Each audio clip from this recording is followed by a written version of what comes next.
하나님 말씀 봉독하겠습니다. 마태복음 16장 21절에서 24절 말씀입니다. 제가 가진 성경은 신약성경 28쪽에 있습니다.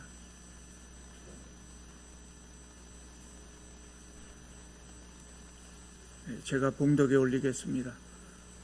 이때로부터 예수 그리스도께서 자기가 예루살렘에 올라가 장로들과 대제사장들과 서기관들에게 많은 고난을 받고 죽임을 당하고 제3일에 살아나야 할 것을 제자들에게 비로소 나타내시니 베드로가 예수를 붙들고 항변하여 이르되 주여 그리 마옵소서 이 일이 결코 주께 미치지 아니하리이다.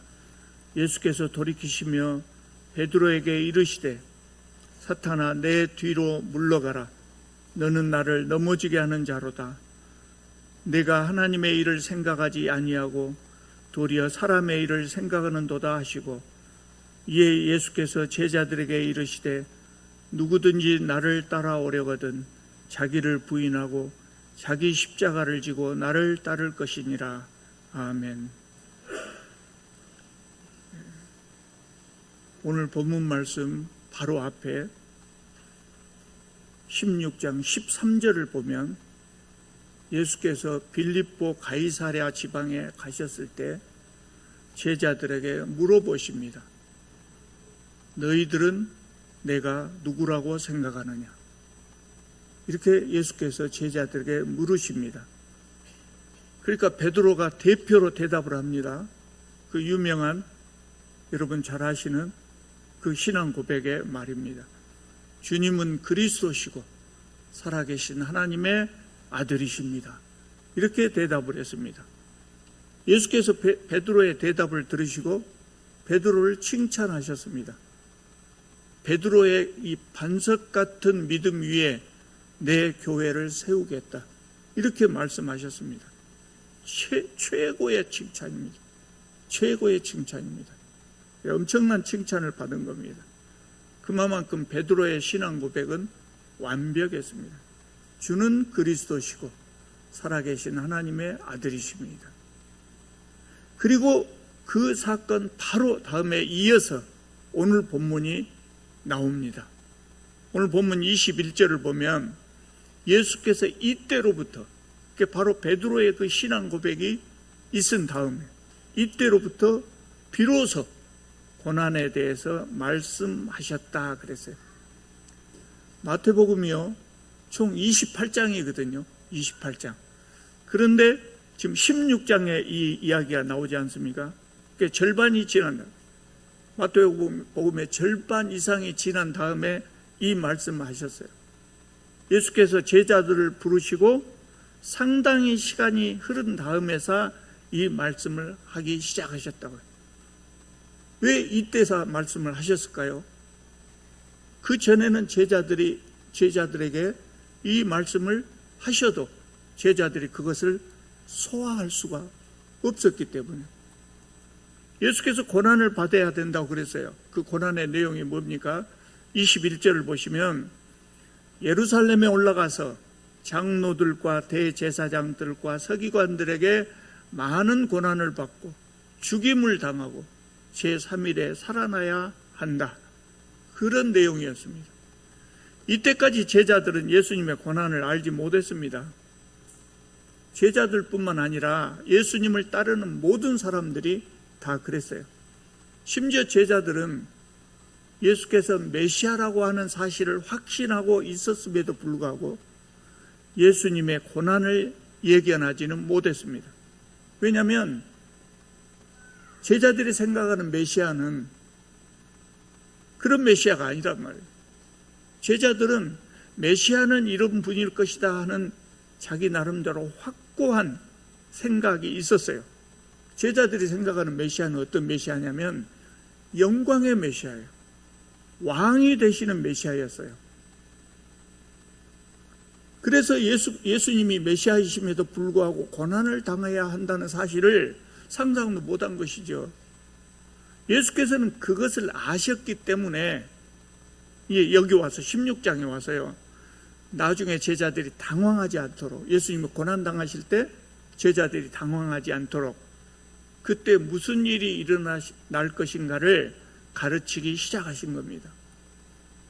제자들이 생각했던 메시아 관과는 너무나 다르게 예수께서는 왕이 되시는 것이 아니라 고난을 당해야 한다고 말씀하셨어요. 제자들이 아마 엄청 당황했을 겁니다. 왜 그렇습니까? 그렇게 하면 예수께서 십자가를 지시면 모든 것이 끝난다고 생각했기 때문입니다. 그렇잖아요. 우리 인간은 죽음으로 끝나요. 죽음으로 끝나요. 더 이상 뭘 할 수 없어요. 그래서 제자들은 예수님도 그렇게 생각하고 매우 당황을 한 거죠. 이렇게 되면 안 되는데 아마 그랬을 거예요. 그러니까 베드로가 대답합니다. 22절을 보면, 주님, 그렇게 하지 마십시오. 이 일이 결코 주님에게 일어나서는 안 됩니다. 이렇게 항변하였다. 그렇게 기록되어 있습니다. 성경에는 베드로가 예수님께 항변하였다. 그런데 원래 이 헬라어 원래 단어의 뜻은 뭐냐면 아주 강력하게 항의했다는 거예요. 안 됩니다. 아마 필사적으로 그렇게 말을 했을 겁니다. 베드로는 방금 전에 아주 정확한 신앙 고백을 했어요. 그래서 예수님의 칭찬을 받았던 사람입니다. 그런데 여기에서는 전혀 딴소리를 하고 있는 겁니다. 사실은 딴소리라고 볼 수도 없죠. 왜 그러냐면 우리는 예수님이 어떤 분인가를 이미 알고 있잖아요. 알고 있기 때문에 베드로가 지금 딴소리 한다 이렇게 들리지만 사실 그때까지 베드로뿐만 아니라 모든 유대 사람들이 생각하는 메시아는 고난당하는 메시아가 아니었어요. 영광의 메시아, 왕으로 오시는 메시아였거든요. 베드로가 예수님께 기대한 것이 무엇입니까? 다윗 왕국같이 위대한 왕국을 세우시고, 그리고 예수님은 왕이 되시고 제자들은 정승판서가 돼서 나라를 다스리고, 그러면 백성들에게는 태평성대가 이루어지는 그런 것을 꿈꿨던 것입니다. 다윗 왕국처럼 강한 나라가 돼서 주변 나라들에게 떵떵거리고 잘 사는 그런 것이었습니다. 베드로가 생각하는 메시아는 바로 그런 메시아였거든요. 그것도 신앙이라고 한다면 그런 신앙을 지금은 뭐라고 하냐면 기복신앙이라고 말하는 것이죠. 기복신앙. 여러분, 예수님께 무엇을 기대하십니까? 기독교 역사상 수많은 사람들이 예수님의 제자들이 생각하는 것처럼 그렇게 믿었습니다. 예수님 시대의 유대인들처럼 물질적인 복을 얻기 위해서 예수님을 섬겼어요. 그리고 기독교 역사 2000년 동안 수많은 교회들이 그런 신앙을 가르쳤어요. 지금도 그런 신앙을 가르치는 교회가 많이 있어요. 그런데 역설적이게도 그런 교회들이 더 인기가 있어요. 더 큰 교회가 됩니다. 부흥합니다. 이 신앙을 우리는 이런 신앙을 나쁜 신앙이라고 이야기합니다. 왜 나쁜 신앙입니까? 왜 나쁜 신앙일까요? 예수 그리스도의 복음이 빠져 있어요. 복음이 빠져 있어요. 예수님을, 하나님을 자신의 성공의 도구로 이용할 뿐이에요. 더 부자 되고 싶고 더 큰 권력을 얻고 싶고, 그래서 하나님을 이용해 먹는 겁니다. 하나님의 일을 하기보다는 자신의 성공을 위해서, 영적인 것보다는 육적인 것을 위해서 신앙을 이용하는 겁니다. 여러분, 정확하게 말씀드리자면 그것은 기독교 신앙이 아닙니다. 기독교 신앙이 아닙니다. 예수님이 그렇게 가르치신 적이 없어요. 기독교라고 하는 간판을 걸었지만 기복신앙입니다. 여러분, 우리가 세상을 살아가는데 재물도 필요하고 명예도 필요하고 권력도 필요합니다. 다 필요합니다. 그래서 하나님께서 우리에게 그런 것들을 주십니다. 그런데 중요한 것은 뭐냐면 하나님께서 우리를 부르실 때 하나님의 일을 하라고 부르셨고, 그것을 위하여 필요한 것만큼 하나님께서 알아서 채워주신다는 겁니다. 그런데 재물과 명예와 권력을 얻는 것 그 자체를 신앙의 목표로 삼는다면 그것은 기독신앙이 아니고 기복신앙이 되는 겁니다. 거기에는 영생도 없고 구원도 없습니다. 기독교와 아무 관련이 없는 신앙이 되고 마는 겁니다. 그래서 예수께서 베드로의 항변을 들으시고 뭐라고 대답하십니까? 23절을 보겠습니다. 사탄아 물러가라. 너는 나를 넘어지게 하는 자로다. 내가 하나님의 일을 생각하지 않고 사람의 일만을 생각하는구나. 이렇게 말씀하셨어요. 그러니까 방금 전에 훌륭한 신앙 고백으로 칭찬을 받았던 그 베드로가 이번에는 사탄아 물러가라. 책망을 들으신 겁니다. 그리고 이어서 말씀하시기를, 그 유명한 말씀, 누구든지 나를 따라오려거든 자기를 부인하고 자기 십자가를 지고 나를 따를 것이니라. 이렇게 말씀하셨어요. 자기를 부인하고 자기 십자가를 지고 나를 따를 것이니라. 쉽겠습니까? 어렵겠습니까? 굉장히 어려운 말씀입니다. 그래서 제가 고민했습니다. 이 말씀 그냥 건너뛰어볼까? 오늘 설교하지 말고 다음 말씀 설교를 할까? 그랬어요. 저도 이런 말씀을 여러분들이 드리기에 저도 부담스러워요. 저도 잘 못하는 것이. 그런데 여러분들에게 말씀을 어떻게 드리겠어요? 해야 할 필요가 있겠다는 생각이 들었습니다. 베드로처럼 예수님을 메시아로 인정하고 고백하는 것이 사실은 신앙의 핵심입니다. 우리는 베드로처럼 우리의 신앙을 고백할 수 있어야 합니다. 그런데 중요한 것은 예수님의 제자가 되려고 하는 사람들은 신앙 고백에서 그쳐서는 안 된다. 그 이상의 것이 필요하다는 거예요. 그 이상의 것. 그것이 뭡니까? 자기를 부인하고 자기 십자가를 지고 예수님을 따르는 것입니다. 입으로 고백하는 데서 그치는 것이 아니고 그렇게 사는 겁니다. 자기를 부인하고 자기 십자가를 지고 그렇게 사는 것입니다. 예수님 알기 전에 살았던 그 삶의 방법을 버리고 예수께서 말씀하신 것처럼 사는 겁니다. 예수님의 제자가 될 사람들은 그래야 된다는 거예요. 그 삶의 방법이 뭡니까? 자기를 부인하고 자기 십자가를 지는 거예요. 예수께서 왕이 되고 정승 판서가 되는 삶을 살아라 그러면 얼마나 좋겠습니까? 근데 그거야 아니에요. 자기를 부인하고 자기 십자가를 지는 것입니다.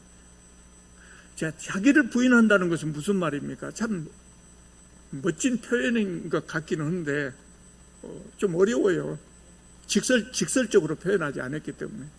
나를 버리는 겁니다. 나를 버리는 겁니다. 하나님의 일을 위해서 나를 버리는 겁니다. 나를 가리는 겁니다. 자기 자신을 위해서 무엇인가 해보겠다 이 생각을 포기하는 겁니다. 더 쉽게 말하자면 잘 먹고 잘 살겠다고 하는 생각을 버리는 겁니다. 하나님의 일을 위하여 내 자신이 잘 먹고 잘 살겠다고 하는 걸 포기한다는 겁니다. 하나님은 그래도 내가 내 스스로 잘 먹고 잘 살겠다 생각을 버려도 하나님은 먹을 거 주십니다. 하나님 알아서 주십니다. 근데 우리는 그걸 포기해야 됩니다. 예수님의 제자들의 경우 이 말씀을 자기를 부인한다는 것을 예수님의 제자들의 입장에서 생각해 본다면 뭐가 되냐면 예수님을 왕으로 모시고 정승 판서가 돼서 떵떵거리면서 잘 살겠다는 생각을 버려야 된다. 예수님의 제자가 됨으로 재물과 명예와 권력을 누릴 수 있겠다고 하는 그 욕심을 버려야 된다는 것이에요. 그런 것은 하나님께 맡기고 나는 예수께서 주신 사명을 열심히 충성스럽게 감당하는 것입니다. 우리가 하나님을 잘 믿으려면 그렇게 사는 것이 옳다 하는 것은 알고 있어야 됩니다. 그렇게 사는 것이 옳다는 거예요. 우리가 비록 다 그렇게 못할지라도 그렇게 사는 것이 예수 그리스도의 제자가 되는 길이고 그렇게 사는 것이 좋은 신앙이 된다고 하는 것을 우리가 기억해야 됩니다.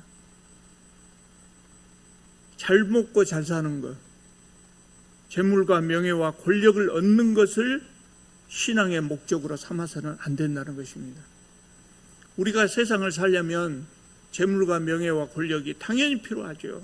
근데 그런 것들을 우리 신앙의 목적으로 삼지 않고 하나님께서 주신 사명을 잘 감당하는 것, 이것을 우리의 신앙의 목적, 우리의 삶의 목적으로 삼는 것입니다. 이것이 자기를 부인하는 겁니다. 그러면 재물과 명예와 권력, 이것도 필요한데 이건 어떻게 해요? 마태복음 6장 33절에 그렇게 말씀하셨어요. 그리하면 너희에게 이 모든 것을 더하시리라 말씀하셨어요. 알아서 주신다고요. 알아주신다고 했어요. 그러니까 이제 우리가 나를 부인하고 세상을 산다면 사업을 하는 사람들은 어떻게 살아야 될까요? 사업하는 목적을 바꾸라는 거예요. 세상 사람들은 물어보십시오. 뭐 얻으려고 사업하냐? 뭐 때문에 사업하냐고 물어보십시오. 뭐라고 합니까? 돈 벌려고 하죠. 당연히 돈 벌려고 하죠. 근데 우리는 사업하는 목적이 돈이 돼서는 안 된다는 거예요. 그럼 뭐가 돼야 되겠습니까?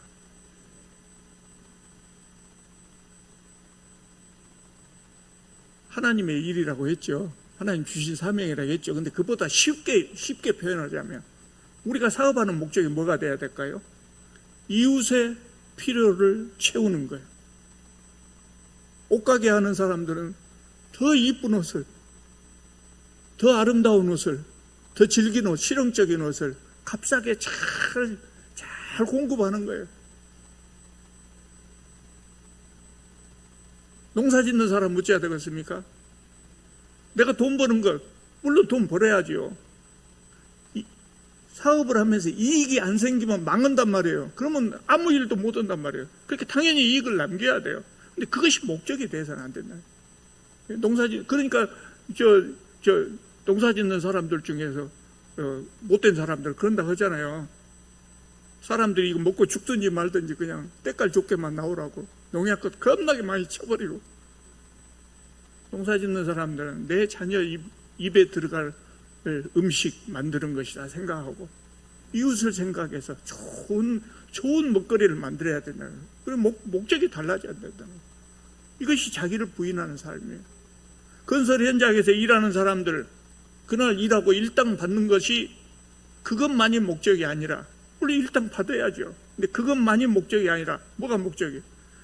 튼튼하고 아름다운 건물을 짓는 것이 목적이 돼야 된다는 것이에요. 그게 자기를 부인하는 삶이에요. 우리가 이렇게 일할 때 하나님께서는 우리가 그 일을 하는데 필요한, 또 우리가 세상을 살아가는데 필요한 것들을 알아서 공급해 주신다는 거예요. 자기 십자가를 진다는 것은 뭘까요? 고난을 각오하는 거예요. 이런 일을 하는 동안 어려움을 각오하는 거예요. 어려움을 각오해야 된다는 거예요. 세상 사람들은 돈 하면서 돈만을 위해서 사업을 해요. 그러면 돈을 더 잘 벌 수도 있을 거예요. 돈을 더 잘 벌 수도 있어요. 그런데 그 생각하지 않는 거예요. 돈을, 이익이 조금 적어질지라도 내가 하나님께서 맡겨주신 요 일을 하는데 어려움이 좀 있을지라도 이 일을 수행하는 거예요. 그것이 자기 십자가를 지는 겁니다. 예수님의 제자들은 예수께서 주신 사명을 수행하면서 사회적으로 천대받고, 정치적으로 억압받고, 종교적으로 박해받고, 그러면서 자기 십자가를 지고 따랐어요. 예수님의 제자들이 처음부터 그랬어요? 안 그랬잖아요. 예수님이 왕 되면 정승판서 할 생각에 그 꿈에 부풀어 있었다고요. 그러나 부활하신 예수님을 만난 다음에는 제자들이 바꿔요. 자기 십자가를 지고 예수께서 주신 사명을 감당한다고요. 여러분, 그분들 덕택에 세상이 바꿔졌어요. 그분들 덕분에 우리가 복음을 알게 됐고요.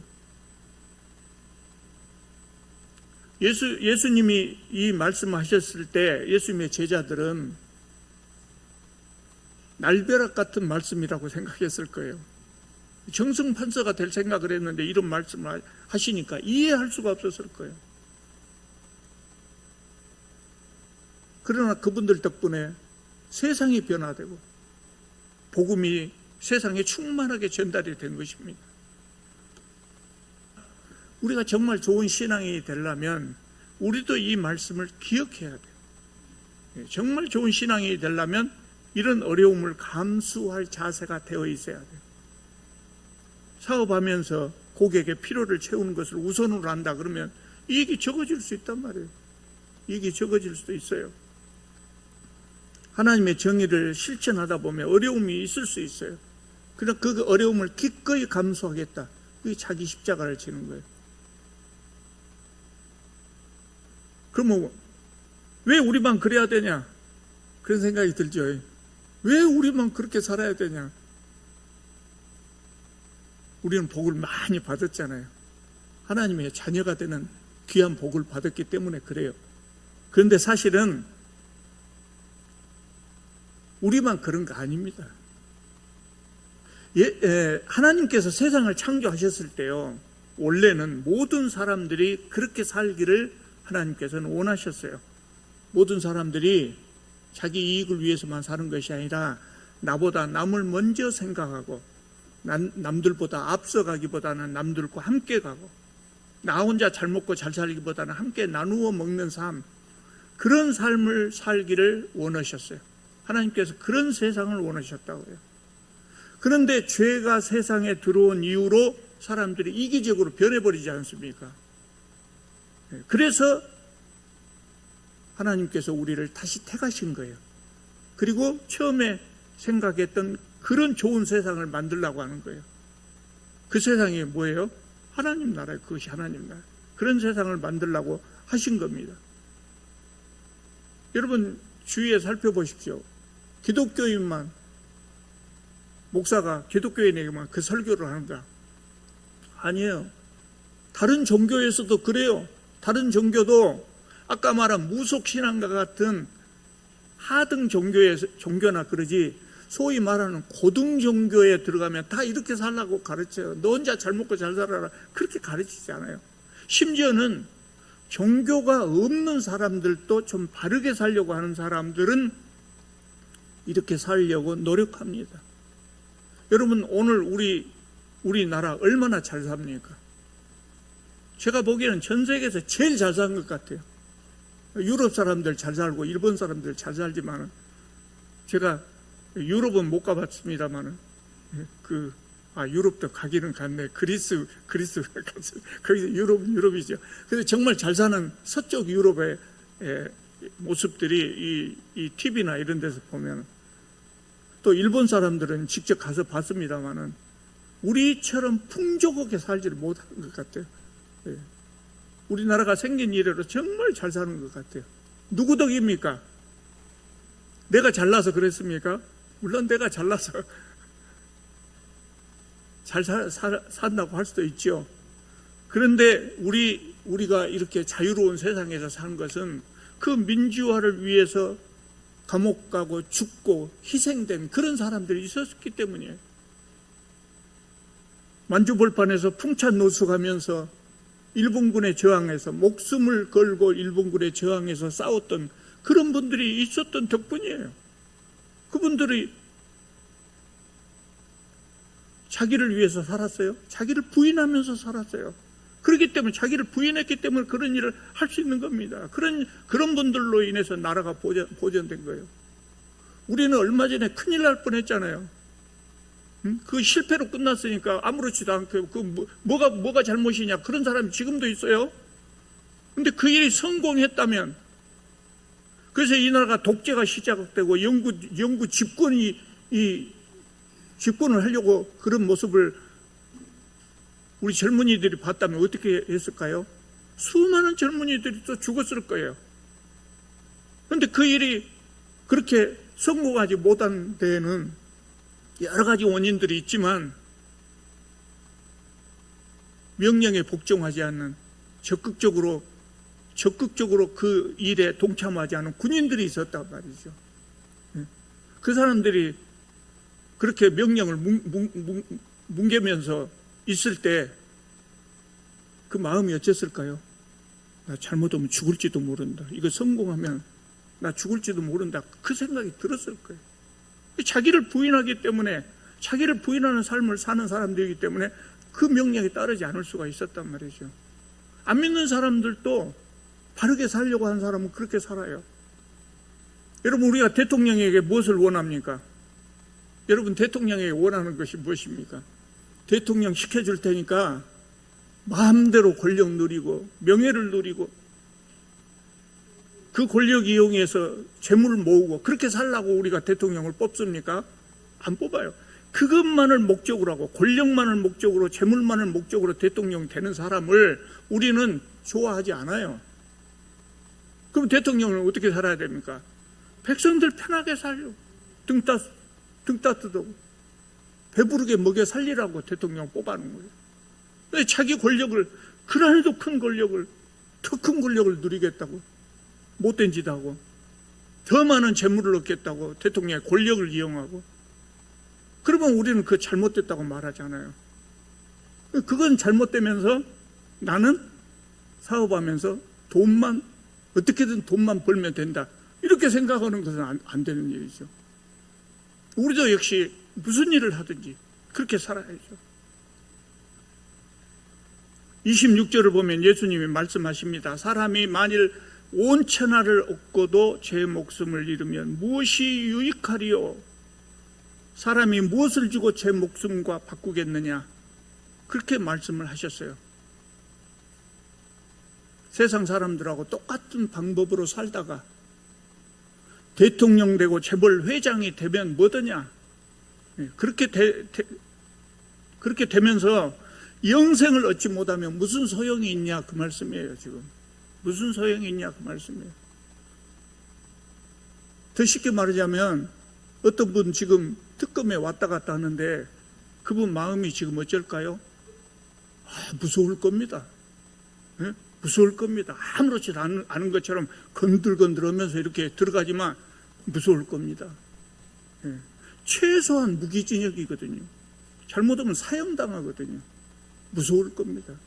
대통령 했다가 사형당한다면 무슨 의미가 있느냐? 26절 말씀이 그거예요.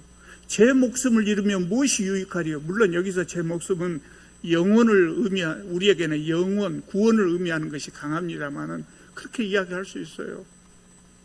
27절을 보면 예수께서 다시 오실 때 각 사람이 행한 대로 갚으리라 그랬어요. 세상에서 벌받는 것은 더 말할 것도 없고, 자기를 부인하고 자기 십자가를 지고 산 사람은 큰 상을 주신다. 못된 짓 한 사람은 세상에서 벌받는 것, 그것이 문제가 아니라 하나님이 오실 때 행한 대로 갚으리라 그랬어요. 하나님께서 우리에게 주시는 상은 그 세상의 그 어떤 것과도 바꿀 수가 없습니다. 그런데 그 상은 거저 얻는 것이 아니고 어떻게 하라고요? 자기를 부인하고 자기 십자가를 져야 한다 그랬어요. 그래서 미국 사람들은 이거를 아주 간단하게 말합니다. No cross, no crown. 고난이 없으면, 십자가 없이는 면류관도 없다. 십자가 없이는 면류관도 없다. 고난 없이 영광도 없다. 그런 말씀입니다. 우리가 자기를 부인하고 자기 십자가를 지는 그런 삶을 살면 세상이 변합니다, 여러분. 세상이 변합니다. 모든 사람들이 자기 이익만을 위해서 산다면 세상은 변화되지 않습니다. 어쩌면 우리 후손들은 지옥과 같은 삶을 살 수도 있어요. 그런데 우리가 자기 십자가를 지고 자기를 부인하는 삶을 살면 세상이 변합니다. 좋은 세상, 사람 살만한 세상이 되는 것입니다. 그래서 예수께서는 우리에게 그것을 가르쳐 주신 겁니다. 우리는 모두 예수님의 말씀대로 자기를 부인하고 자기 십자가를 지고 그리스도를 따르는 그런 분들이 되도록 우리 한번 노력해 보시기 바랍니다.